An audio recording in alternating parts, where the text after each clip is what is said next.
Bonjour. Hello! Stéphane et Magali, initiateurs de vos aventures en famille, provocateurs de relations familiales épanouies et sereines.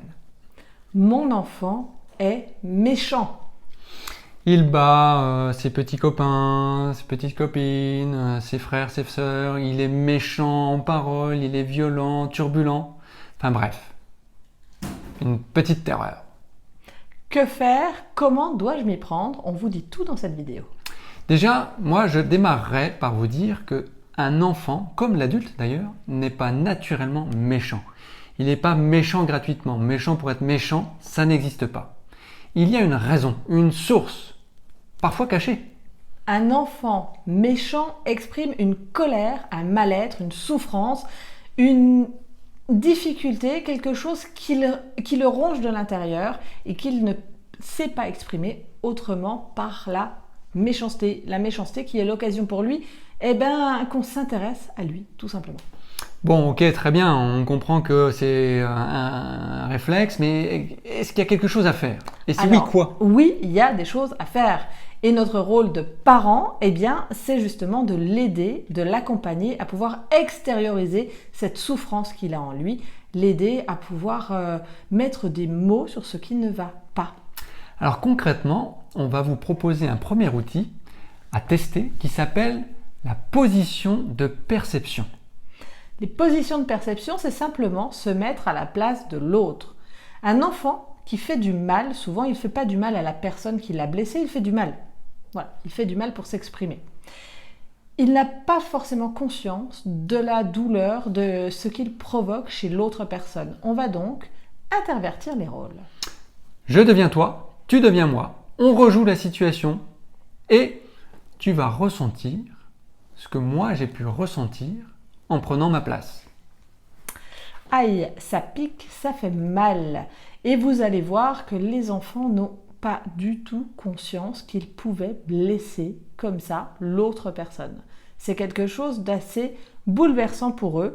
Ils n'avaient pas conscience de toute cette douleur et ça peut amener d'autres choses, ça peut amener à extérioriser d'autres choses. Donc première étape, c'est vrai que ça va lui permettre de prendre conscience qu'en agissant comme ça, il est blessant pour l'autre personne. Maintenant, ça ne nous donne toujours pas la raison et la source.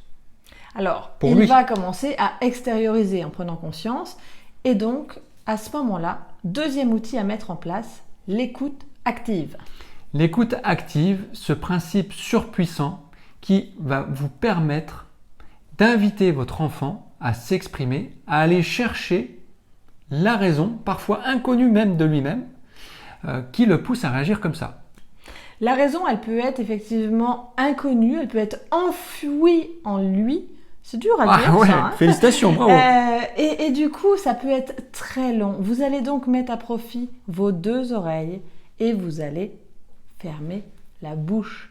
Vous allez être à son écoute, vous allez favoriser les silences qui sont porteurs souvent de réflexion, de remise à plat pour l'enfant et puis qui sont bienfaiteurs. Donc les silences, des exclamations pour l'encourager à continuer à s'exprimer. Vous allez créer un cocon, un climat de confiance, un climat de sécurité qui vont permettre à l'enfant de se confier à vous. Alors mettez à disposition des crayons, des stylos, du papier parce que on peut également s'exprimer par le dessin.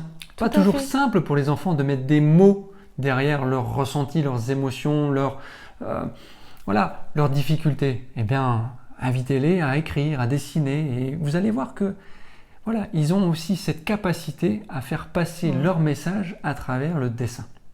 Et surtout, ne minimisez pas leur souffrance, leur crainte, leurs difficultés. Peut-être que la chose qui les fait souffrir énormément est quelque chose qui peut vous paraître banal ou plus petit. Il s'agit peut-être simplement d'une incompréhension. À ce moment-là, il va falloir prendre le temps de parler, de discuter, d'échanger avec l'enfant pour lui faire comprendre les choses. Alors, pratiquez, pratiquez, pratiquez et du coup, en commentaire, faites-nous part des tests que vous avez réalisés position de perception. N'attendez pas forcément non plus que votre enfant soit méchant ou en colère pour le tester, mais simplement en revivant une situation, en lui demandant d'inverser les rôles et partagez en commentaire quel a été le résultat pour vous et pour lui. Vous pouvez retrouver nos astuces, nos outils, nos coachings aussi sur le site Aventure de notre vie. Et puis n'oubliez pas, abonnez-vous à la chaîne YouTube pour recevoir toutes les nouvelles vidéos. On vous laisse déminer les conflits à la maison avec ces 2 magnifiques outils et on vous dit à très vite pour de nouvelles vidéos. Bye! Ciao!